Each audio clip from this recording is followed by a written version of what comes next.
Good morning, my dear children. ഇന്നത്തെ ക്ലാസ്സിലേക്ക് എല്ലാവർക്കും സ്വാഗതം. നമ്മൾ അഞ്ചാമത്തെ പാഠഭാഗം തുടങ്ങി. ഡെസിമൽ ഫോംസ് എന്നല്ലേ പാഠത്തിന്റെ പേര്, ദശാംശ രൂപങ്ങൾ. അപ്പൊ ദശാംശ രൂപങ്ങളിലെ ചെറിയൊരു ഐഡിയ നമുക്ക് കഴിഞ്ഞ ക്ലാസ്സിൽ കിട്ടിയിരുന്നു. നമ്മൾ അതിന്റെ കണ്ടിന്യൂവേഷൻ തന്നെ പറയുകയാണ്. എങ്ങനെയാണ് ഒരു ഭിന്ന രൂപത്തെ ദശാംശ രൂപത്തിലാക്കുന്നത്, അതുപോലെ ദശാംശ രൂപത്തിലുള്ളത് എങ്ങനെ ഭിന്ന രൂപത്തിലാക്കാം എന്നുള്ളത് ചെറുതായിട്ട് കഴിഞ്ഞ ക്ലാസ്സിൽ ഒന്ന് പറഞ്ഞിരുന്നു അല്ലെ. അപ്പൊ അതിന്റെ തുടർച്ചയായിട്ട് തന്നെ നമുക്ക് പറയാം എന്താണ് ഒരു ഭിന്ന രൂപത്തിലുള്ള ഒരു സംഖ്യയെ, ഫ്രാക്ഷൻ രൂപത്തിലുള്ള ഒരു ഫ്രാക്ഷനെ എങ്ങനെയാണ് നമ്മൾ ദശാംശ രൂപത്തിൽ ഡെസിമൽ ഫോംസിൽ എങ്ങനെയാണ് ആക്കുക എന്നുള്ളതാണ് നമ്മൾ കഴിഞ്ഞ ക്ലാസ്സിലൊക്കെ ഡിസ്കസ് ചെയ്തിരുന്നത്. എങ്ങനെയാ ചെയ്യുക? നമ്മൾ ആദ്യം ഇങ്ങനെയുള്ള ഫ്രാക്ഷൻ ഫോം, ഒരു ഭിന്ന സംഖ്യാ രൂപം തന്നാൽ ആദ്യം അതിന്റെ ഡിനോമിനേറ്ററിൽ എത്ര പൂജ്യങ്ങൾ ഉണ്ട് എന്ന് എണ്ണി നോക്കും. എന്നിട്ട് ന്യൂമറേറ്ററിൽ അത്രയും സ്ഥാനം, എത്ര പൂജ്യങ്ങൾ ഉണ്ടോ അത്രയും സ്ഥാനം വലത്ത് നിന്ന് ഇടത്തോട്ട് നീക്കിയാണ് നമ്മൾ എന്തിടുക, ഡെസിമൽ പോയിന്റ് ഇടുന്നത്. അപ്പൊ ഇവിടെ നോക്കി നോക്കൂ, ഒന്ന് ഓർമ്മിക്കാൻ വേണ്ടി ഒന്നുകൂടെ പറയണമെന്നേ ഉള്ളൂ കേട്ടോ. 3 പൂജ്യങ്ങളാണ് എന്റെ ഡിനോമിനേറ്ററിൽ ഉള്ളത് അല്ലേ. അപ്പൊ അത്രയും സ്ഥാനങ്ങൾ എനിക്ക് എന്തിലേക്ക് മാറ്റിയിട്ടാണ് പോയിന്റ് ഇടേണ്ടത്. അതായത് നമ്മൾ ന്യൂമറേറ്റർ എടുത്ത് എഴുതി, 74 അംശം എടുത്ത് എഴുതി. എന്റെ കയ്യിലാണെങ്കിൽ ഇതാ 3 സ്ഥാനം എനിക്ക് വലത്തുനിന്ന് ഇടത്തോട്ട് നീക്കി ഇടണം. പക്ഷെ എന്റെ കയ്യിൽ എത്ര സ്ഥാനമേ ഉള്ളൂ? 2 സ്ഥാനമുള്ള സംഖ്യയുള്ളൂ. അപ്പൊ മൂന്നാമത്തെ സ്ഥാനം കിട്ടണമെങ്കിൽ എന്താ നമ്മൾ ചെയ്യാറ്? വലത്തുനിന്ന് ഇടത്തോട്ട് 1, 2, ഇനി ഒരു സ്ഥാനം കൂടി എനിക്ക് വേണം. അപ്പൊ അതിന് എന്ത് ചെയ്യും ഞാൻ? 0 ഇടുകയാണ് ചെയ്യുക അല്ലേ. അപ്പൊ ഇതാ 3 സ്ഥാനം കിട്ടി. ഇടത് ഭാഗത്ത്, പൂജ്യത്തിന്റെ ഇടത് ഭാഗത്ത് ഇതാ പോയിന്റ് ഇട്ടു. അപ്പൊ 3 പൂജ്യങ്ങൾ ഉണ്ടെങ്കിൽ നിർബന്ധമായിട്ടും ഡെസിമൽ പോയിന്റ് കഴിഞ്ഞിട്ട് 3 സ്ഥാനങ്ങൾ ഉണ്ടാവുക തന്നെ വേണം. അതില്ല എങ്കിൽ ഞാൻ എന്ത് ചെയ്തു? ഒരു 0 ഞാൻ അതില് എഴുതി. അപ്പൊ പോയിന്റിന്റെ ലെഫ്റ്റ് സൈഡിൽ ഒന്നും സംഖ്യ ഇല്ലെങ്കിൽ വിരോധമൊന്നുമില്ല. എന്നാലും നമ്മൾ സ്റ്റാൻഡേർഡ് ഫോമിൽ എഴുതുമ്പോൾ 0.074 എന്നുള്ള രീതിയിൽ നമ്മൾ പറയും. ഓക്കെ, അങ്ങനെയാണ് ചെയ്യുക. അപ്പൊ ഇതാണ് കഴിഞ്ഞ ക്ലാസ്സിൽ പറഞ്ഞത്. ഇതിന്റെ തന്നെ റിവേഴ്സ് നമ്മൾ പറഞ്ഞിരുന്നത്. ഡെസിമൽ ഫോമില് ഒരു സംഖ്യ തന്നാൽ അതിനെ എങ്ങനെയാണ് ഫ്രാക്ഷൻ ഫോമില് ആക്കുന്നത് എന്നുള്ളതും പറഞ്ഞു. ഇങ്ങനെ ഒരു ഡെസിമൽ ഫോമിൽ ഒരു സംഖ്യ തന്നിട്ട് അതിനെ എങ്ങനെയാണ് ഫ്രാക്ഷൻ ഫോമിലേക്ക് കൺവേർട്ട് ചെയ്യുന്നത് എന്നുള്ളതും കഴിഞ്ഞ ക്ലാസ്സിൽ ചെറുതായിട്ടൊന്ന് പറഞ്ഞു. എങ്ങനെയാണ്? ആദ്യം തന്നെ എഴുതാൻ പോകുന്ന ഫ്രാക്ഷന്റെ ഭിന്ന രൂപത്തിന്റെ ഡിനോമിനേറ്റർ ആണ് ആദ്യം എഴുതുന്നത്. ഡിനോമിനേറ്റർ എഴുതാൻ എന്താ ശ്രദ്ധിക്കേണ്ടതുള്ളൂ? തന്നിരിക്കുന്ന ചോദ്യത്തില് ഡെസിമൽ സ്ഥാനം കഴിഞ്ഞിട്ട് എത്ര സംഖ്യകൾ, എത്ര സ്ഥാനങ്ങൾ ഉണ്ട് എന്ന് നോക്കുകയാണ് വേണ്ടത്. ഡെസിമൽ പോയിന്റ് കഴിഞ്ഞിട്ട് എത്ര സംഖ്യകൾ, എത്ര സ്ഥാനങ്ങൾ ഉണ്ട് എന്ന് എണ്ണി നോക്കണം. അപ്പൊ എത്രയുള്ളൂ? ഇവിടെ 2 എണ്ണേ ഉള്ളൂ, 2 സംഖ്യയേ ഉള്ളൂ. അപ്പൊ എത്ര പൂജ്യം ഇടേണ്ടത്? 2 പൂജ്യം ഇട്ട് ലെഫ്റ്റ് സൈഡിൽ 1 ഇട്ടു. ഓക്കെ, ആദ്യം ഡിനോമിനേറ്റർ എഴുതുന്നു. എങ്ങനെയാണ് അടിസ്ഥാനമാക്കിയിട്ട് എഴുതണത്? തന്നിരിക്കുന്ന ചോദ്യത്തില് ഡെസിമൽ പോയിന്റ്, ഡെസിമൽ സ്ഥാനം കഴിഞ്ഞിട്ട് എത്ര ഡിജിറ്റുകളാണ്, എത്ര അക്കങ്ങൾ, സംഖ്യകളാണ് ഉള്ളത് അത്രയും പൂജ്യങ്ങൾ ഇട്ട് ഇടതുഭാഗത്ത് 1 ഇട്ട്. ഓക്കെ, ഇനി എങ്ങനെയാ ന്യൂമറേറ്റർ എഴുതാന്നാ പറഞ്ഞേ. ഞാൻ ന്യൂമറേറ്റർ എഴുതാൻ വേണ്ടിയിട്ട് ഞാൻ എന്ത് ചെയ്തു? ഡെസിമൽ പോയിന്റ് ഇല്ല എന്ന് കണക്കാക്കിയിട്ട് ഞാൻ ആ സംഖ്യകള്, ആ അക്കങ്ങളെല്ലാം ഒരുമിച്ച് അങ്ങ് എഴുതി. ഡെസിമൽ സ്ഥാനം ഒഴിവാക്കിക്കൊണ്ട് ആ സംഖ്യകളെല്ലാം കൂടി, അക്കങ്ങളെല്ലാം കൂടി യോജിപ്പിച്ച് എഴുതിയപ്പോ എന്ത് കിട്ടി? 743 എന്നാണ് എഴുതുക. അപ്പൊ എത്ര വന്നു? 743/100 എന്നായിരിക്കും ഈ തന്നിരിക്കുന്ന ഡെസിമൽ നമ്പറിന്റെ ഫ്രാക്ഷൻ ഫോം എന്ന് പറയുന്നത്. ഓക്കെ, ഇനി നമുക്ക് അടുത്ത എക്സസൈസിലേക്ക് പോകാം. പേജ് നമ്പർ 78 ആണ് വരുന്നത് കേട്ടോ. പേജ് നമ്പർ 78 എന്താണ്? ആ table fill up the table എന്ന് പറഞ്ഞിട്ട് അവിടെ ഇവിടെയൊക്കെ ഫിൽ ചെയ്യാനായിട്ട് നമുക്ക് പറഞ്ഞിട്ടുണ്ട്. അതിൽ ആദ്യത്തെ നമുക്ക് ഓൾറെഡി തന്നിട്ടുണ്ട്. എന്താ? 7.4 സെന്റിമീറ്റർ. അതിന്റെ ഫ്രാക്ഷൻ ഫോം എഴുതുകയാണെങ്കിൽ എന്താണ് വേണ്ടത്? സെന്റിമീറ്ററിലേക്ക് ആക്കുമ്പോൾ ഫ്രാക്ഷൻ ഫോം എന്താ? 7.4. 7/4 എന്നാണ് തന്നേക്കുന്നത്. അത് എങ്ങനെ വേണമെങ്കിൽ എഴുതിയാൽ മതി. നിങ്ങള് 7.4 നമ്മൾ എഴുതിയ രൂപത്തിൽ എങ്ങനെയാ വരിക?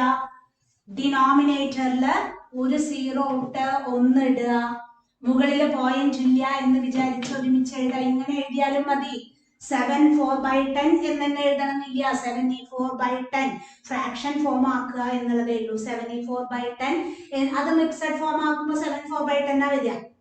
ഇത് ഇംപ്രോപ്പർ ഫ്രാക്ഷൻ അല്ലേ? അപ്പൊ അതിനെ മിക്സഡ് ആക്കുമ്പോൾ 7 and 4/10 തന്നെയാണ് വരുന്നത് കേട്ടോ. പിന്നെ അതിൽ എന്ത് ചെയ്യണം? നോർമൽ ഫോമിലേക്ക് ആക്കാം. നോർമൽ ഫോം എന്ന് പറഞ്ഞാൽ നമ്മൾ തൊട്ട് മുമ്പുള്ള എക്സസൈസ് ചെയ്തില്ലേ ഒരു ടേബിളില്, അതിൽ നമുക്ക് ആദ്യം നോർമൽ ഫോമാ തന്നിരുന്നത്. പിന്നെ എന്തൊക്കെ എഴുതണമായിരുന്നു? നമുക്ക് ഫ്രാക്ഷൻ ഫോമും എഴുതണമായിരുന്നു, ഡെസിമൽ ഫോമും എഴുതായിരുന്നു. ഇവിടെ എങ്ങനെയാന്ന് വെച്ചാൽ ചിലതില് നോർമൽ ഫോം തന്നിട്ടുണ്ടാവില്ല, അത് നമ്മൾ എഴുതേണ്ടി വരും. അതായത് ഇത്ര സെന്റിമീറ്റർ, ഇത്ര മില്ലിമീറ്റർ, അഥവാ ഇത്ര കിലോഗ്രാം, ഇത്ര ഗ്രാം എന്നുള്ള രീതിയിൽ എഴുതുക എന്നുള്ളതാണ് കേട്ടോ നോർമൽ ഫോം, സാധാരണ രൂപം എന്ന് പറയുന്നത്. അപ്പൊ ഇതില് ഇപ്പൊ സ്റ്റാർട്ടിങ്ങിലെല്ലാം തന്നിട്ടുണ്ട് 7 സെന്റിമീറ്റർ 4 മില്ലിമീറ്റർ. അത് എങ്ങനെ എനിക്ക് മനസ്സിലാവുക? എങ്ങനെയാണ് നമുക്ക് നോർമൽ ഫോമിൽ എഴുതാൻ സാധിക്കുക എന്നുള്ളതാണ് നമുക്കൊരു സംശയം വരിക. അപ്പൊ തുടർന്നുള്ള പ്രോബ്ലത്തിൽ നമുക്ക് എങ്ങനെയാ ചെയ്യുക എന്നുള്ളത് മനസ്സിലാക്കാം കേട്ടോ. അപ്പൊ ആദ്യത്തെ അതിൽ ഓൾറെഡി വർക്ക്ഔട്ട് ചെയ്ത് തന്നിട്ടുണ്ട്. ബി ക്വസ്റ്റ്യൻ തൊട്ടാണ് നമ്മൾ എഴുതാൻ പോകുന്നത് കേട്ടോ. എന്താ ബി ക്വസ്റ്റ്യനിൽ തന്നിരിക്കുന്നത്? 3.2 സെന്റിമീറ്റർ. ഇനി അതിന്റെ ഫ്രാക്ഷൻ ഫോമും നോർമൽ ഫോമും ഞാൻ എഴുതണം, വേണ്ടേ? അപ്പൊ ഫ്രാക്ഷൻ ഫോം എങ്ങനെയാ എഴുതുക എന്നുള്ളതാണ് തരുന്നത് കേട്ടോ. ഇങ്ങനെ ടേബിൾ രൂപത്തിലൊക്കെ തന്നേക്കണേ, നമുക്ക് ഡയറക്റ്റ് ആയിട്ട് അങ്ങ് എഴുതാനായിട്ട് സാധിക്കും. ഇതിന്റെ ഫ്രാക്ഷൻ ഫോം എങ്ങനെയാ? ഡിനോമിനേറ്ററിലാണ് ആദ്യം എഴുതേണ്ടത്. ഡെസിമൽ പോയിന്റ് കഴിഞ്ഞിട്ട് ഒരു സ്ഥാനമേ ഉള്ളൂ. അപ്പൊ ഒരു 0 ഇട്ടു, ഇടതുഭാഗത്ത് 1 ഇട്ടു, അപ്പൊ 10 കിട്ടി. ഇനി ന്യൂമറേറ്റർ എങ്ങനെ എഴുതുക? പോയിന്റ് ഇല്ല എന്ന് വിചാരിച്ചിട്ട് സംഖ്യകൾ അടുപ്പിച്ച് എഴുതിയാൽ എത്രയാ കിട്ടുക? അവിടെ പോയിന്റ് ഇല്ല എന്ന് കണക്കാക്കിയാൽ ഈ സംഖ്യ എത്രയാ? 32, 32 അല്ലേ വരിക? അപ്പൊ ന്യൂമറേറ്ററിൽ ഇതാ 32 എന്താണ്? സെന്റിമീറ്റർ. അപ്പൊ ഫ്രാക്ഷൻ ഫോം ഇതിന് തന്നെ മിക്സഡ് ആക്കിയിട്ട് നിങ്ങൾക്ക് കൺവേർട്ട് ചെയ്യാം. അപ്പൊ 3/2 എന്ന് കിട്ടും കേട്ടോ. ഇനി അതിന്റെ എന്ത് എഴുതണം? നോർമൽ ഫോം എഴുതണം, സാധാരണ രൂപം.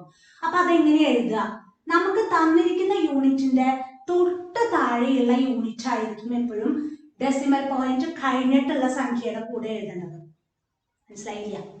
നോക്കൂ, നമുക്ക് തന്നിരിക്കുന്ന യൂണിറ്റ് സെന്റിമീറ്റർ ആണ് അല്ലെ? അപ്പൊ അത് ഡെസിമൽ പോയിന്റിന് മുമ്പുള്ള സംഖ്യയുടെ കൂടെ എഴുതുക. അപ്പൊ അതേതാ? 3 സെന്റിമീറ്റർ അല്ലെ? ഡെസിമൽ പോയിന്റിന് മുമ്പുള്ള സംഖ്യ ഏതാണ്? 3 അല്ലേ? അതിന്റെ കൂടെ ചോദ്യത്തിൽ തന്നിരിക്കുന്ന യൂണിറ്റ് ഏതാണോ അത് എഴുതണം. പിന്നെ ഡെസിമലിന് ശേഷം തന്നിരിക്കുന്ന സംഖ്യയുടെ കൂടെ സെന്റിമീറ്ററിന് തൊട്ട് താഴെയുള്ള യൂണിറ്റ് അത് കൃത്യമായിട്ട് നമുക്ക് അറിയാൻ വേണം. ഏതാ വരിക? മില്ലിമീറ്റർ അല്ലേ വരിക? എങ്ങനെയാ ഓർഡർ? മില്ലിമീറ്റർ, സെന്റിമീറ്റർ, മീറ്റർ, പിന്നെയോ കിലോമീറ്റർ. നമ്മൾ പഠിച്ചിട്ടുള്ള യൂണിറ്റുകൾ, ഒരുപാട് വേറെ യൂണിറ്റുകൾ ഇനിയൊക്കെ പഠിക്കാനുണ്ട് കേട്ടോ. നമ്മൾ അറ്റ് പ്രസന്റ് അറിയുന്ന യൂണിറ്റുകൾ ഇതൊക്കെ ഉള്ളൂ. അപ്പൊ സെന്റിമീറ്ററിന് തൊട്ട് താഴെയുള്ള ഡെസിമൽ പോയിന്റ് കഴിഞ്ഞതിന് ശേഷമുള്ള സംഖ്യയുടെ കൂടെ നമ്മുടെ സെന്റിമീറ്ററിന് തൊട്ട് താഴെയുള്ള യൂണിറ്റ് ഏതാണോ അതാണ് അതിന്റെ കൂടെ എഴുതുക. അപ്പൊ എം എന്ന് വെച്ചാൽ എന്താ അർത്ഥം? മില്ലിമീറ്റർ. അത് തന്നെ ഡയറക്റ്റ് ആയിട്ട് മില്ലിമീറ്റർ ഫുൾ ആയിട്ട് എഴുതാൻ പറഞ്ഞ എങ്ങനെയാ? ഈ രണ്ട് സംഖ്യകളും ഒരുമിച്ച് എഴുതി മില്ലിമീറ്റർ ആക്കുക. അത്രേ ഉള്ളൂ. തന്നിരിക്കുന്ന രണ്ടക്കങ്ങളും ഒരുമിച്ച് എഴുതി അതിനെ മില്ലിമീറ്റർ മൊത്തം ഇതിൽ ഈ അളവിനെ മൊത്തം മില്ലിമീറ്റർ ആക്കാൻ പറഞ്ഞാൽ 2 എന്നുള്ളത് ഓൾറെഡി മില്ലിമീറ്ററിന്റെ ഫോമില. അപ്പൊ സെന്റിമീറ്ററിനെ ആണ് മില്ലിമീറ്റർ ആക്കേണ്ട ആവശ്യമുള്ളൂ അല്ലേ? അപ്പൊ സെന്റിമീറ്ററിനെ മില്ലിമീറ്റർ ആക്കാൻ എന്താ ചെയ്യേണ്ടത്? 10 കൊണ്ട്, അതായത് വലിയ യൂണിറ്റിനെ ചെറിയ യൂണിറ്റിലേക്ക് ആക്കാൻ ഇൻറ്റു ചെയ്യണം. ചെറിയ യൂണിറ്റിൽ ഉള്ളതിനെ വലിയ യൂണിറ്റിലേക്ക് മാറ്റാൻ ഡിവൈഡ് ചെയ്യണം എന്ന് കഴിഞ്ഞ ക്ലാസ്സിൽ ടീച്ചർ പറഞ്ഞിരുന്നു. അപ്പൊ ഇതിനെ മൊത്തം മില്ലിമീറ്ററിലേക്ക് ആക്കാൻ കൂടി ചോദ്യത്തിൽ പറഞ്ഞിട്ടുള്ളത് കൊണ്ട് ഇതിനെ മാറ്റേണ്ട കാര്യമില്ല, ഓൾറെഡി മില്ലിമീറ്ററിലാണ്. 3 സെന്റിമീറ്റർ എന്നുള്ളതിനെ മില്ലിമീറ്ററിലേക്ക് ആക്കാൻ എന്താ ചെയ്യാ? 10 കൊണ്ട് ഇൻറ്റു ചെയ്യല്ലേ ചെയ്യാ. അപ്പൊ 3 × 10 30.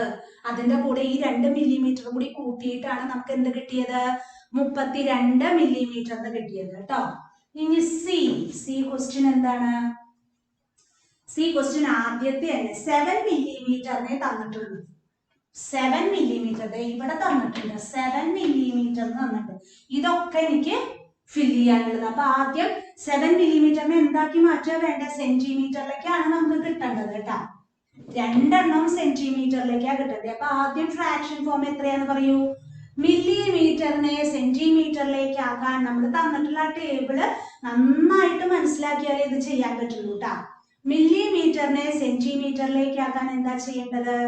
10 കൊണ്ട് ഹരിക്കണം. അതായത് തന്നിരിക്കുന്ന അളവിനെ 10 കൊണ്ട് ഹരിക്കണം. അപ്പൊ 7/10 സെന്റിമീറ്റർ എന്ന് കിട്ടും. അതിന്റെ ഡെസിമൽ ഫോം എന്താ? ഡിനോമിനേറ്ററിൽ ഒരു 0 ഉള്ളത്. അപ്പോഴോ ന്യൂമറേറ്ററില് വലത്തുനിന്ന് ഇടത്തോട്ട് ഒരു സ്ഥാനം കഴിഞ്ഞ് പോയിന്റ് ഇട്ടു. അപ്പൊ എന്താ വന്നേ? 0.7 എന്ന് വന്നു. അപ്പൊ അതിന്റെ സ്റ്റാൻഡേർഡ് ഫോം ആക്കാൻ എന്ത് ചെയ്യണം? പോയിന്റിന്റെ തൊട്ടു മുമ്പ് ഒരു 0 ഇട്ടു. അപ്പൊ എന്താ വന്നേ? 0.7 സെന്റിമീറ്റർ. വൃത്തിയായിട്ട് മനസ്സിലാക്കി എടുത്തോളൂ ട്ടാ. ആദ്യം നമുക്ക് 7 മില്ലിമീറ്റർ ആണ് തന്നിരുന്നത്. അതിനെ ഞാൻ എന്താക്കി മാറ്റണം? സെന്റിമീറ്ററിലേക്ക് ആക്കി മാറ്റണം. അതായത് തന്നിരിക്കുന്ന അളവിനെ 10 കൊണ്ട് ഹരിച്ചാലാണ് എന്ത് കിട്ടുക? മില്ലിമീറ്റർ എന്നുള്ള അളവിനെ സെന്റിമീറ്ററിലേക്ക് എനിക്ക് മാറ്റാനായിട്ട് സാധിക്കുക. അപ്പൊ നമുക്ക് ഫ്രാക്ഷൻ ഫോം കിട്ടി. എന്ത്? 7/10 സെന്റിമീറ്റർ എന്ന് കിട്ടി. അതിന്റെ ഡെസിമൽ ഫോം ആണ് ഇവിടെ എഴുതിയേക്കണേ. എങ്ങനെയാ ഡെസിമൽ ഫോം കാണുക? ശ്രദ്ധിക്കൂ കേട്ടോ. ഡിനോമിനേറ്ററിൽ ഒരു 0 ഉള്ളത്. ന്യൂമറേറ്ററിന്റെ സംഖ്യയുടെ വലത്ത് നിന്ന് ഇടത്തോട്ട് ഒരു സ്ഥാനം കഴിഞ്ഞ് പോയിന്റ് ഇട്ടു. അപ്പൊ ഇവിടെ ഓൾറെഡി എന്റെ കയ്യിൽ ഒരു സ്ഥാനേ ഉള്ളൂ. ആ ഒരു സ്ഥാനം കഴിഞ്ഞ് പോയിന്റ് ഇട്ടപ്പോ 0.7 എന്ന് കിട്ടി. നോർമൽ ഫോം സ്റ്റാൻഡേർഡ് ഫോമിലേക്ക് ആക്കാൻ പോയിന്റിന്റെ ഇടത് ഭാഗത്ത് ഒരു 0 ഇട്ടു എന്ന് മാത്രമേ ഉള്ളൂ. ഡി ക്വസ്റ്റ്യൻ എന്താണ്? ഡി ക്വസ്റ്റ്യൻ 3.41 മീറ്റർ ആണ് അല്ലെ. 3.41 മീറ്റർ. അതിന്റെ ഫ്രാക്ഷൻ ഫോമും നോർമൽ ഫോമും എനിക്ക് കാണണം. അപ്പൊ അതിന് എന്താക്കി മാറ്റാൻ വേണ്ടേ? 3.41 മീറ്ററിലേക്ക് എന്നെ ആക്കുന്നത് അല്ലെ. അപ്പൊ 3.41 മീറ്ററിന്റെ ഫ്രാക്ഷൻ ഫോം എന്ത് വരും? എന്താ വരിക? ഇതിന്റെ ഫ്രാക്ഷൻ ഫോം എന്ത് വരും? ഡിനോമിനേറ്ററിലെ പോയിന്റ് കഴിഞ്ഞിട്ട് എത്ര സ്ഥാനങ്ങൾ ഉണ്ട് എന്ന് എണ്ണി നോക്കി. 2 സ്ഥാനങ്ങൾ. അപ്പൊ ആ 2 സ്ഥാനങ്ങള് അനുസരിച്ച് 2 0 ഇട്ടു. ആ 0 ഇട്ടിട്ട് എന്ത് ചെയ്തു? ഇടതുഭാഗത്ത് 1 ഇട്ടു അല്ലെ. അപ്പൊ എന്ത് ചെയ്തു? പോയിന്റ് കഴിഞ്ഞിട്ട് എത്ര സ്ഥാനങ്ങളാണോ ഉള്ളത് അത്രയും സീറോസുകൾ ഡിനോമിനേറ്ററിൽ ഇട്ടിട്ട് ലെഫ്റ്റ് സൈഡിൽ 1 ഇട്ടു. അപ്പൊ എത്ര വന്നു ഡിനോമിനേറ്ററിൽ? 100. ഇനി ന്യൂമറേറ്റർ സംഖ്യ എങ്ങനെയാ കണ്ടെത്തുക പറഞ്ഞത്? പോയിന്റ് ഇല്ല എന്ന് വിചാരിച്ച് സംഖ്യകളെല്ലാം അടുപ്പിച്ചെഴുതി, ഡിജിറ്റുകളെല്ലാം അടുപ്പിച്ചെഴുതി. അപ്പൊ എന്ത് കിട്ടി എനിക്ക്? 341 എന്ത് വന്നു? മീറ്റർ. ഇനി എനിക്ക് എന്താ എഴുതേണ്ടത്? നോർമൽ ഫോം ആണ് എഴുതേണ്ടത് കേട്ടോ. നോർമൽ ഫോം എങ്ങനെയാ എഴുതുക? പോയിന്റിന് മുമ്പുള്ള സംഖ്യയുടെ കൂടെ തന്നിരിക്കുന്ന യൂണിറ്റ് ആയ മീറ്ററും പോയിന്റിന് ശേഷമുള്ള സംഖ്യയുടെ കൂടെ മീറ്ററിന്റെ തൊട്ട് താഴെയുള്ള യൂണിറ്റ് എന്താ വരിക? സെന്റിമീറ്ററും. അപ്പൊ എന്ത് കിട്ടി? 3 m 41 സെന്റിമീറ്റർ. അതിനെ മൊത്തം സെന്റിമീറ്ററിലേക്ക് ആക്കാനും പറഞ്ഞിട്ടുണ്ട്. അപ്പൊ എങ്ങനെയാ വരിക? ഈ അളവിനെ മൊത്തം സെന്റിമീറ്ററിലേക്ക് ആക്കൂ എന്ന് പറഞ്ഞാൽ മീറ്ററിനെ ആദ്യം സെന്റിമീറ്ററിലേക്ക് ആക്കി മാറ്റി. മീറ്ററിനെ സെന്റിമീറ്ററിലേക്ക് ആക്കാൻ എന്ത് ചെയ്യണം? 100 കൊണ്ട് ഗുണിക്കണം. അങ്ങോട്ടും ഇങ്ങോട്ടും തെറ്റരുത് കേട്ടാ. വലിയ അളവിൽ നിന്ന് ചെറിയ അളവിലേക്ക് ആക്കാൻ ഇൻറ്റു ചെയ്യലും ചെറുതിൽ നിന്ന് വലുതിലേക്ക് ആക്കാൻ ഡിവിഷനുമാണ് കേട്ടോ. അപ്പൊ 3 × 100 എത്ര കിട്ടി? 300. അതിന്റെ കൂടെ ഈ 41 കൂടി ആഡ് ചെയ്യുന്നു. അപ്പൊ എത്രയാ കിട്ടിയേ? 341 സെന്റിമീറ്റർ. അടുത്ത ക്വസ്റ്റ്യൻ എന്താ വരുന്നത്? അടുത്ത ക്വസ്റ്റ്യൻ ഒരു ചെറിയ മിസ്റ്റേക്ക് ഉണ്ട് തോന്നുന്നു. അത് നമുക്ക് തന്നിരിക്കുന്നത് 62/10 എന്നാണ് തന്നേക്കുന്നത് അല്ലേ?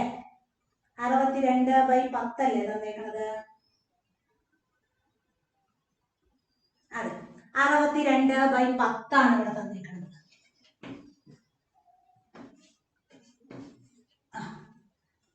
62/10 എത്ര മീറ്റർ? 62/10 മീറ്റർ ആണ് തന്നിരിക്കണേ. അതിന്റെ നമുക്ക് എന്ത് കാണണം? നോർമൽ ഫോമും കാണണം, അതുപോലെ എന്ത് വേണം? ഡെസിമൽ ഫോമും കാണണം. അപ്പൊ ഇതിന്റെ ഡെസിമൽ ഫോം ആണ് എഴുതാൻ പോകുന്നത് കേട്ടോ. അപ്പൊ എന്താണ് ഇതില് നമുക്ക് 62/10 എന്ന് പറഞ്ഞാൽ ശരിക്ക് 6.2 മീറ്റർ എന്നാണ് വരിക. 6.2 മീറ്റർ എന്ന് പറഞ്ഞാല് നമുക്ക് മീറ്ററിൽ, അതായത് സെന്റിമീറ്ററിലുള്ള അളവിനെ ഡാഷ് സെന്റിമീറ്റർ, ഇവിടെ സെന്റിമീറ്ററിലുള്ള അളവിനെ മീറ്ററിലേക്ക് ആക്കണം. അപ്പൊ ഇതിന്റെ ഡെസിമൽ ഫോം എന്ന് പറയുന്നത് എത്ര വരിക? ഡിനോമിനേറ്ററിൽ ഒരു 0 ആണുള്ളത്. അപ്പൊ ന്യൂമറേറ്റർ സംഖ്യയുടെ വലത്ത് നിന്ന് ഇടത്തോട്ട് ഒരു സ്ഥാനം കഴിഞ്ഞ് പോയിന്റ് ഇടുക വേണ്ടു അല്ലെ? ഡെസിമൽ ഫോം കാണാനായിട്ട് നമുക്ക് വലിയ പ്രശ്നമൊന്നുമില്ല. കാരണം എന്താ? ഡിനോമിനേറ്ററിൽ എത്ര 0 ഉണ്ടോ അത്രയും സ്ഥാനം ന്യൂമറേറ്റർ സംഖ്യയുടെ വലത്ത് നിന്ന് ഇടത്തോട്ട് നീക്കിയിടുക വേണ്ടു. അപ്പൊ എത്ര കിട്ടി? 6.2 മീറ്റർ എന്നാണ് കിട്ടിയത്. ഇനി ഇതിനെ സെന്റിമീറ്ററിലേക്ക് ആക്കണമെങ്കിൽ തീർച്ചയായിട്ടും 6.2 മീറ്റർ എന്നുള്ളത് സെന്റിമീറ്ററിലേക്ക് ആക്കാൻ നമുക്ക് എന്താ ചെയ്യേണ്ടതെന്ന് അറിയോ? ഇവിടെ by10 എന്നുള്ളത് ശരിയാവില്ല. കാരണം എന്താ? by10 അല്ലല്ലോ എനിക്ക് മീറ്റർ, സെന്റിമീറ്ററിനെ മീറ്ററിലേക്ക് ആക്കണമെങ്കിൽ by100 എന്നുള്ളത് ഉറപ്പല്ലേ? അങ്ങനെയല്ലേ ചെയ്യാം. മില്ലിമീറ്ററിനെ സെന്റിമീറ്ററിലേക്ക് ആക്കാനാണ് എന്ത് വേണ്ടത്? by10 എന്നുള്ള സംഖ്യ ഉണ്ടാവുക. ഇവിടെ എനിക്ക് സെന്റിമീറ്ററിൽ നിന്ന് മീറ്റർ എന്നുള്ള സംഖ്യ സെന്റിമീറ്ററിലേക്ക് ആവുക ചെയ്യണത് അല്ലെ? അപ്പൊ എന്താ വേണ്ടത്? by100 എന്നുള്ള രീതിയിലല്ലേ വരേണ്ടത്. അപ്പൊ ആ by100 എന്നുള്ളതില് ഇവിടെ എന്ത് വരും അറിയോ? 620 സെന്റിമീറ്റർ എന്നുള്ളതാണ് വരിക. കാരണം എന്താ? മീറ്ററിലുള്ള സംഖ്യയെ എനിക്ക് സെന്റിമീറ്ററിലേക്ക് ആക്കാനായിട്ട് എന്താ ചെയ്യണ്ടേ? 100 കൊണ്ട് ഗുണിക്കുക. വലിയ അളവിനെ ചെറിയ അളവിലേക്ക് മാറ്റാനായിട്ട് ഇവിടെ ഒന്ന് കാണിച്ചു തരുന്നു ടീച്ചർ കേട്ടാ. 62/10 എന്നുള്ള സംഖ്യ മീറ്ററിലാണ്. അതിനെ സെന്റിമീറ്ററിലേക്ക് ആക്കാൻ ഫ്രാക്ഷൻ ആയിക്കോട്ടെ എന്തായാലും 100 കൊണ്ട് ഗുണിക്കല്ലേ ചെയ്യണ്ടേ? വലിയ അളവിനെ ചെറിയ അളവിലേക്ക് മാറ്റാൻ 100 കൊണ്ട് ഗുണിക്കണം. അപ്പൊ നമ്മൾ എന്ത് ചെയ്തു? ഇതേ അടിയിലും ഒരു 0 ഉണ്ട്, ഇവിടെയും ഒരു 0 ഉണ്ട്. കട്ട് ചെയ്ത് കളഞ്ഞാൽ പിന്നെ എത്രയാ വരുന്നത്? 620 അല്ലേ വരുന്നത്. അങ്ങനെയാണ് നമുക്ക് ഈ ആൻസർ കിട്ടണത്. ടീച്ചർ നോട്ട് തരുമ്പോൾ അത് ഈ ഒരു സ്റ്റെപ്പും കൂടെ ഇൻക്ലൂഡ് ചെയ്ത് തരാട്ടോ. അല്ലെങ്കിൽ നിങ്ങൾക്ക് സംശയം, ഇവിടെ 62 സെന്റിമീറ്റർ അല്ലേ വരിക ടീച്ചറെ, പിന്നെ ഇവിടുന്ന് ഇങ്ങനെ ഒരു 0 വന്നേ എന്നുള്ളൊരു സംശയം ഉണ്ടാവും. അതിങ്ങനെയാണ് വന്നത്. എങ്ങനെ? നമുക്ക് തന്നിരിക്കുന്ന ഈ അളവിനെ സെന്റിമീറ്ററിലേക്ക് മാറ്റണമെങ്കിൽ മീറ്ററിലുള്ള ഏത് അളവിനെയും സെന്റിമീറ്ററിലേക്ക് മാറ്റാൻ തന്നിരിക്കുന്ന അളവിനെ 100 കൊണ്ട് ഗുണിക്കുകയാണ് ചെയ്യുക അല്ലെ? 3 മീറ്റർ സെന്റിമീറ്ററിലേക്ക് ആക്കാൻ പറഞ്ഞാൽ 3 × 100, 10 മീറ്റർ 10 × 100 എന്നുള്ള രീതിയിലല്ലേ നമ്മൾ പറയാ. അതേപോലെ തന്നെ ഇവിടെ 62/10 എന്നുള്ളതിനെ 100 കൊണ്ട് ഇൻറ്റു ചെയ്തപ്പോ 6200/10. മുകളിലും താഴെയും 0 കട്ട് ചെയ്താൽ ബാക്കി എത്ര വരും? 620 എന്നാണ് വരിക. അങ്ങനെയാണ് 620 കിട്ടിയത് കേട്ടോ. ഓക്കെ, ഇനി മുകളിലത്തെ ഞാൻ മാച്ചോട്ടെ.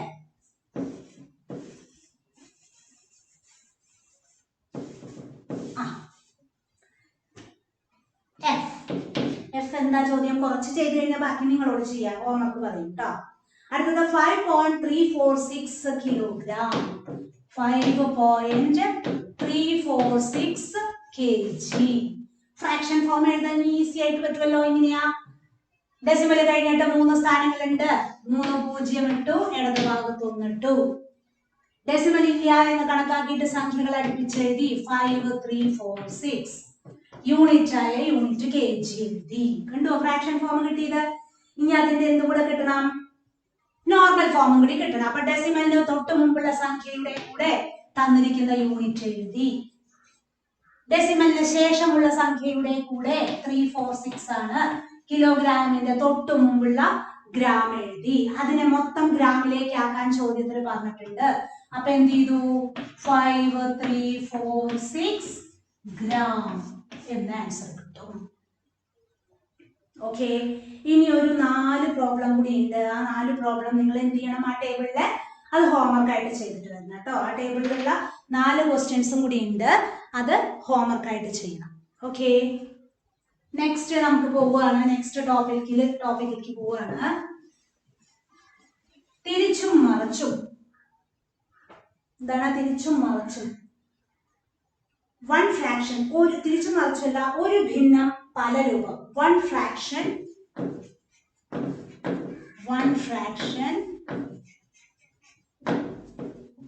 Many forms. ഒരു ഫ്രാക്ഷനെ തന്നെ പല രീതിയിൽ എനിക്ക് എഴുതാം. ഒരു ഭിന്നം പല രൂപം എന്നുള്ളതാണ് മലയാള മീഡിയത്തിൽ കേട്ടോ. എങ്ങനെയാണ് ഒരു ഭിന്നത്തിനെ തന്നെ പല രൂപത്തിൽ എഴുതാനായിട്ട് സാധിക്കുന്നത്? ഇപ്പൊ അതേ നോക്കുക കേട്ടോ. ഒരു ക്വസ്റ്റ്യൻ ആണ്, അതിന്റെ എക്സസൈസ് ഒന്നുമില്ല. നമുക്ക് 2 കിലോഗ്രാം 400 ഗ്രാം എന്നുള്ളതിന്റെ ഫ്രാക്ഷൻ ഫോം എഴുതാൻ പോവുകയാണ്. 2 കിലോഗ്രാം 2 kg 400 g എന്നുള്ളത് മൊത്തം ഞാൻ എന്ത് ചെയ്യണം? കിലോഗ്രാമിലേക്ക് ആക്കുകയാണെങ്കിൽ ഇതിനെ തന്നെ എങ്ങനെ എഴുതാന്നറിയോ? 2 kg 400/1000 എന്നുള്ള രീതിയിൽ എഴുതാനായിട്ട് എനിക്ക് സാധിക്കും. എങ്ങനെയാ വരുന്നത്? 2 kg 400 g. അതിനെ തന്നെ 400 g എന്നുള്ളതിനെ നമ്മൾ എന്താക്കി മാറ്റി? ഇതിനെ ഈ g എന്നുള്ളത് kg ആക്കി മാറ്റിയാല് രണ്ടും kg ഫോമിൽ എഴുതുകയാണെങ്കിൽ എന്താ പറയാ? ഗ്രാമിനെ കിലോഗ്രാം ആക്കി മാറ്റാൻ എന്താ ചെയ്യാ? 1000 കൊണ്ട് ഡിവൈഡ് ചെയ്യല്ലേ ചെയ്യാ. അത് തന്നെ നമുക്ക് എങ്ങനെ എഴുതാൻ പറ്റുന്നറിയോ? 2 kg മുകളിലും താഴെയും സീറോസ് ഉണ്ടെങ്കിൽ അത് കട്ട് ചെയ്തിട്ട് നമുക്ക് എഴുതാനായിട്ട് സാധിക്കും അല്ലെ? അപ്പൊ അത് ഈ സീറോയും കട്ട് ചെയ്താൽ നോക്കൂ 40/100 g എന്ന് എഴുതാൻ പറ്റും. 40/100 kg അങ്ങനെ എഴുതാനായിട്ട് സാധിക്കും എനിക്ക്. എങ്ങനെയാ കിട്ടിയത് നോക്കൂ. ആദ്യം തന്നെ ഞാൻ ഈ ഗ്രാം എന്നുള്ളതിനെ കിലോഗ്രാം ആക്കി മാറ്റിയപ്പോ 400/1000, 1000 കൊണ്ടാണല്ലോ ഡിവൈഡ് ചെയ്യേണ്ടത്. അപ്പൊ 400/1000 എന്ന് എഴുതാം. അതിനെ തന്നെ ഞാൻ എങ്ങനെ മാറ്റി എഴുതാം? ഇതിന്റെ ഒക്കെ ഡെസിമൽ ഒന്ന് തന്നെയാ വരുന്നത്. എങ്ങനെ എഴുതുക? ഈ സീറോ കട്ട് ചെയ്ത മുകളിലത്തെയും താഴത്തെയും ഒരേപോലെയുള്ള ഒരു സീറോ കട്ട് ചെയ്താൽ 40/100 എന്നുള്ള രീതിയിൽ എഴുതാം. ഇനിയും ഇതിനെ വേറെ രീതിയിൽ എഴുതാം. എന്താ? 2 kg 2 kg പോട്ടെ, 2 നമുക്ക് നമ്പറുകൾ ഒരുമിച്ച് എഴുതി 4/10 എന്ന് എഴുതാം. എങ്ങനെയാ കിട്ടിയത്? ഈ സീറോസും കട്ട് ചെയ്ത് ഈ സീറോകളും കട്ട് ചെയ്ത് കഴിഞ്ഞാൽ അപ്പൊ ഒരെണ്ണത്തിനെ തന്നെ എനിക്ക് 3 തരത്തിൽ എഴുതാനായിട്ട് സാധിച്ചു അല്ലെ? അതായത് ന്യൂമറേറ്ററിലും ഡിനോമിനേറ്ററിലും പൊതുവായിട്ടുള്ള സീറോ ഉണ്ടെങ്കിൽ ആദ്യം ഒരു സീറോ കട്ട് ചെയ്ത് കളഞ്ഞിട്ട് എനിക്ക് 40/100 കിട്ടി. വീണ്ടും എനിക്ക് ന്യൂമറേറ്ററിലും ഡിനോമിനേറ്ററിലും പൊതുവായിട്ടുള്ള സീറോ ഉണ്ട്, അത് കട്ട് ചെയ്ത് കഴിഞ്ഞപ്പോൾ എനിക്ക് എന്ത് കിട്ടി? 2 4/10. അപ്പൊ ഒരൊറ്റ കാര്യത്തിന് എന്നെ എത്ര രീതിയിൽ എനിക്ക് എഴുതാനായിട്ട് സാധിച്ചു? 3 രീതിയിൽ എഴുതാനായിട്ട് സാധിച്ചു. ഇത് എക്സാം പോയിന്റ് ഓഫ് വ്യൂവിൽ അത്ര ഇമ്പോർട്ടന്റ് ഉള്ളതല്ല, നമുക്ക് എഴുതാൻ പറ്റും എന്നുള്ളത് അറിയാൻ വേണ്ടിയിട്ടാണ് ഈ ഒരു ടോപ്പിക് പറയുന്നത് കേട്ടോ. അതുപോലെ തന്നെ ഇതേ ഒരു സംഖ്യയും കൂടി ഉണ്ട്, ടീച്ചർ ഒന്നും കൂടെ കാണിച്ചു തരാം.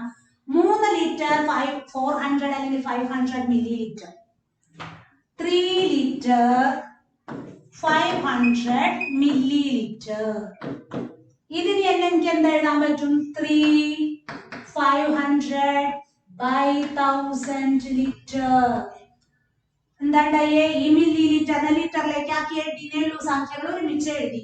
ഇത്രയേ ഉള്ളൂ. 3 ലിറ്റർ 500/1000 ലിറ്റർ എന്നുള്ളത് സംഖ്യകൾ ഒരുമിച്ച് അവിടെ എഴുതിയെന്ന് മാത്രമേ ഉള്ളൂ. ഇതിനെ തന്നെ എങ്ങനെ എഴുതാൻ എനിക്ക് സാധിക്കും? ഈ സീറോയും വെട്ടിക്കളഞ്ഞാല് 350/100 ലിറ്റർ എന്ന് എഴുതിക്കൂടെ? ഇതേ സംഖ്യയെ തന്നെ എനിക്ക് എന്ത് എഴുതാം? വീണ്ടും സീറോ കട്ട് ചെയ്ത് കളഞ്ഞാല് 3/5/10 ലിറ്റർ. അങ്ങനെ 3 തരത്തിൽ എനിക്ക് എഴുതാൻ പറ്റുന്നത് കേട്ടോ. അതായത് ന്യൂമറേറ്ററിലും ഡിനോമിനേറ്ററിലും പൊതുവായിട്ടുള്ള സീറോസ് കട്ട് ചെയ്ത് കളഞ്ഞു. ആദ്യം ഒരെണ്ണം, അപ്പൊ 50/100 കിട്ടി. വീണ്ടും എനിക്ക് സീറോ അതിൽ കംപ്ലീറ്റ് അവോയ്ഡ് ചെയ്ത് കളയാനായിട്ട് സാധിക്കും. അപ്പൊ എത്ര കിട്ടി? 3 5/10 ലിറ്റർ എന്നുള്ളത് കിട്ടും. മനസ്സിലാവുണ്ടോ? യെസ്. അപ്പൊ അതാണ് അത്. ഇത് അത്ര പ്രാധാന്യമുള്ളതല്ല, എന്നാലും നമുക്ക് അറിയേണ്ടതാണ്. അതായത് 30/100 എന്ന് എഴുതുന്നതും 3/10 എന്ന് എഴുതുന്നതും തുല്യമാണ് എന്നുള്ളത് മനസ്സിലാക്കാനാണ്. കാരണം എന്താണെന്ന് വെച്ചാൽ ഇതിന്റെ ഡെസിമൽ ഫോം എന്താ? 0.30 ആണ് അല്ലെ ഇതിന്റെ ഡെസിമല്. ഇതിന്റെയോ 0.3. അപ്പൊ സംശയം, ഇതെന്താ ടീച്ചർ രണ്ടും രണ്ടല്ലേ? 0.30യും 0.3 വേറെ വേറെ അല്ലേ എന്ന് സംശയം വേണ്ട. ഇതിന്റെ പോയിന്റ് കഴിഞ്ഞിട്ട് ആ പോയിന്റ് ടീച്ചർ പറഞ്ഞിരുന്നു. ഡെസിമൽ പോയിന്റ് കഴിഞ്ഞിട്ട് സംഖ്യ കഴിഞ്ഞിട്ട് സീറോസുകൾ മാത്രമേ ഇങ്ങനെ നീണ്ടു കിടക്കുന്നുള്ളൂ എങ്കിൽ, സീറോകൾ മാത്രം ആണ് നീണ്ടു കിടക്കുന്നുള്ളൂ എങ്കിൽ ആ സീറോയ്ക്ക് വാല്യൂ ഇല്ല. എങ്ങനെ? ഡെസിമൽ പോയിന്റ് കഴിഞ്ഞതിന് ശേഷം സംഖ്യ കഴിഞ്ഞിട്ട് സീറോസുകൾ മാത്രമേ കുറയുള്ളൂ എങ്കിൽ ആ സീറോസുകൾക്ക് ഒന്നും വിലയില്ല എന്നാണ് ടീച്ചർ പറഞ്ഞു വരുന്നത്. അപ്പൊ ചിലർക്ക് സംശയമായിട്ട് ഇങ്ങനെയാണ് 0.300000 എന്ന് എഴുതാണതും 0.3 എന്ന് എഴുതുന്നതും രണ്ടും തുല്യാണെന്നാണ് ടീച്ചർ ഇപ്പൊ പറഞ്ഞത്. കാരണം ഇത് കുറെ സീറോകൾ ഇങ്ങനെ നീട്ടി നീട്ടി വലിച്ച് എഴുതിയോണ്ട് പ്രത്യേകിച്ച് വിലയൊന്നുമില്ല. എങ്ങനെയാണെങ്കിൽ ഡെസിമൽ പോയിന്റ് കഴിഞ്ഞതിന് ശേഷം അല്ല, ഡെസിമൽ പോയിന്റിന് മുമ്പ് സീറോ എഴുതിയ 3 എന്ന് എഴുതുന്നതും 30 എന്ന് എഴുതുന്നതും ഒരേപോലെയാണോ വരിക? അല്ല, 3 രൂപയും 30 രൂപയും വ്യത്യാസം ഉണ്ടല്ലേ? ഡെസിമൽ പോയിന്റിന് ശേഷം സംഖ്യ എഴുതി സീറോസുകൾ മാത്രമാണ് പിന്നെ എക്സ്റ്റെൻഡ് ചെയ്ത് ഇങ്ങനെ പോകുന്നത് എങ്കിൽ ആ സീറോസുകളെ എഴുതാതെ ചുരുക്കി നമുക്ക് 0.3 എന്ന് എഴുതാം. അല്ല, ഇങ്ങനെ ഒന്നും വന്നിട്ടുണ്ട് എങ്കിലോ ഈ സീറോയ്ക്ക് വാല്യൂ ഉണ്ട് തന്നെ. അതെന്താ കാരണം? ആ സീറോ കഴിഞ്ഞിട്ട് വാല്യൂബിൾ ആയിട്ടുള്ള സംഖ്യ ഉണ്ട് ഇവിടെ. അപ്പൊ ഈ സീറോ എഴുതണ്ട, ടീച്ചർ സീറോ എഴുതണ്ടെന്ന് പറഞ്ഞു. അതുകൊണ്ട് 0.32 കാര്യമില്ല കേട്ടോ. അപ്പൊ നമ്മള് സീറോസുകൾ മാത്രമാണ് എക്സ്റ്റെൻഡ് ചെയ്തെങ്കിൽ മാത്രമാണ് ടീച്ചർ എന്ത് പറഞ്ഞത്? ആ സീറോന് വിലയില്ല, അത് എഴുതിയില്ലെങ്കിലും കുഴപ്പമില്ല എന്ന് പറഞ്ഞത് അതുകൊണ്ടാണ് കേട്ടോ. Okay, yes. അപ്പൊ അതും നമുക്ക് ഒരു വിധം പഠിച്ചു കഴിഞ്ഞു. ഇനി നമുക്ക് പറയാനുള്ളത് അടുത്തത്, ഇതിപ്പോ ഒരു ഫ്രാക്ഷൻ തന്നെ പല രൂപത്തിൽ എഴുതാം എന്നുള്ളതാണ് നമ്മളിപ്പോ പഠിച്ചത്. നെക്സ്റ്റ് നമുക്ക് പ്ലേസ് വാല്യൂ അഥവാ സ്ഥാനവില എന്നുള്ളതാണ് നമുക്ക് പഠിക്കാനുള്ളത് കേട്ടോ. പ്ലേസ് വാല്യൂ അഥവാ സ്ഥാനവില. എങ്ങനെയാണ് പ്ലേസ് വാല്യൂ അഥവാ എന്താണ് സ്ഥാനവില, അതാണ് ഇനി പഠിക്കാനുള്ളത്. എങ്ങനെയാണ് സ്ഥാനവിലകൾ പറയാം. സാധാരണ ചെറിയ ക്ലാസ്സുകളിലൊക്കെ സ്ഥാനവില ഓൾറെഡി പഠിച്ചിട്ടുണ്ട് അല്ലേ? ഒരു സംഖ്യയുടെ സ്ഥാനവില അഥവാ പ്ലേസ് വാല്യൂ എന്ന് പറഞ്ഞിട്ടുള്ളത് ഓൾറെഡി പഠിച്ചിട്ടുള്ളതാണ്. അതെങ്ങനെയാണ് നമ്മൾ പറയാ? അപ്പൊ 327 പ്ലേസ് വാല്യൂ അനുസരിച്ചിട്ട് ഒന്ന് എഴുതുവോ എന്ന് പറഞ്ഞാൽ എങ്ങനെയാണ് നിങ്ങൾ എഴുതാറ്? റൈറ്റിൽ നിന്ന് ലെഫ്റ്റിലോട്ടാ പ്ലേസ് വാല്യൂ പറയാ അല്ലെ? പ്ലേസ് പറയാ എങ്ങനെയാ? 1s 10s 100 ഒറ്റ 10 100 ഈ രീതിയിലല്ലേ നിങ്ങൾ പ്ലേസ് പറഞ്ഞു പോവാറ്. ഇതിനെങ്ങനെയാണ് പ്ലേസ് വാല്യൂ അനുസരിച്ചിട്ട് എക്സ്പാൻഡ് ചെയ്ത് എഴുതുക? അതെങ്ങനെയാ വരിക? 3 ആദ്യത്തെ സംഖ്യ 3 ഇൻറ്റു അതിന്റെ സ്ഥാനവില എത്രയാ നോക്കി? ഒറ്റ 10 100 ആ സ്ഥാനവിലയോട് ഇൻറ്റു ചെയ്തു. അപ്പൊ ആ സംഖ്യയുടെ പണി കഴിഞ്ഞു. പ്ലസ് ചെറിയ ക്ലാസ്സിൽ പഠിച്ചിട്ടുള്ളതാണ് കേട്ടാ. സെക്കൻഡ് നമ്പർ 2 ഇൻറ്റു അതിനോട് കൂടി എന്ത് ഇൻറ്റു ചെയ്യണം? അതിന്റെ സ്ഥാനവില എത്രയാണോ അത് ഇൻറ്റു ചെയ്തു. എത്രയാ? 1s 10s 10 പ്ലസ് അടുത്ത സംഖ്യ എടുത്തു 7 ഇൻറ്റു അതിന്റെ സ്ഥാനവില എത്രയാണ്? 1s 1. ഇതെല്ലാം കൂടി ആഡ് ചെയ്യുമ്പോഴാണ് ഈ സംഖ്യ കിട്ടണത്. അപ്പൊ ഒരു സംഖ്യയുടെ സ്ഥാനവില അല്ലെങ്കിൽ പ്ലേസ് വാല്യൂ അനുസരിച്ച് എക്സ്പാൻഡ് ചെയ്ത് എഴുതൂ അല്ലെങ്കിൽ സ്പ്ലിറ്റ് ചെയ്ത് എഴുതൂ എന്ന് പറഞ്ഞാൽ ഈ രീതിയിലാണ് എഴുതേണ്ടത്. ആദ്യം പ്ലേസ് വാല്യൂ കാണുന്നത് എങ്ങനെയാണ്? പ്ലേസ് കാണുന്നത് ഏതൊരു സംഖ്യയുടെയും വലത്ത് നിന്ന് ഇടത്തോട്ടാണ് നമ്മൾ പ്ലേസ് കാണുന്നത്. ആദ്യം 1s 10s 100 ഇതൊക്കെ അറിയുന്നതാണ്, ഒന്നുകൂടി ഓർമ്മിപ്പിക്കണമെന്നേ ഉള്ളൂ കേട്ടോ. എന്നിട്ട് അത് സ്പ്ലിറ്റ് ചെയ്ത് അഥവാ എക്സ്പാൻഡ് ചെയ്ത് എഴുതാൻ പറഞ്ഞാല് ആദ്യത്തെ സംഖ്യ എടുത്തു, അതിന്റെ സ്ഥാനവില എത്രയാണെന്ന് ഇങ്ങനെ വലത്തുനിന്ന് എണ്ണി നോക്കി അതുകൊണ്ട് ഇൻറ്റു ചെയ്തു. ആ സംഖ്യയുടെ പണി കഴിഞ്ഞാൽ പ്ലസ് അടുത്ത സംഖ്യ എടുത്തു, അതിന്റെ പ്ലേസ് എത്രയാണോ നോക്കി അതുകൊണ്ട് ഇൻറ്റു ചെയ്തു, പ്ലസ് അടുത്ത സംഖ്യ എടുത്ത് അതിന്റെ പ്ലേസ് എത്രയാണോ അത് ഇൻറ്റു ചെയ്ത് എഴുതുക. ഇതാണ് സാധാരണ നമ്പറിൽ നമ്മൾ സ്പ്ലിറ്റ് ചെയ്ത് എഴുതുക അഥവാ എക്സ്പാൻഡ് ചെയ്ത് എഴുതുക എന്നുള്ളത് പറയുന്നത്. ഇനി ഡെസിമൽ നമ്പറിന്റെയാണ് നമ്മൾ ഈ ലെസണിൽ പഠിക്കുന്നത്. അത് അടുത്ത ക്ലാസ്സിൽ കണ്ടിന്യൂ ചെയ്യാം. ഇന്നത്തെ ക്ലാസ് ഇവിടെ നിർത്തുകയാണ്. Okay, thank you.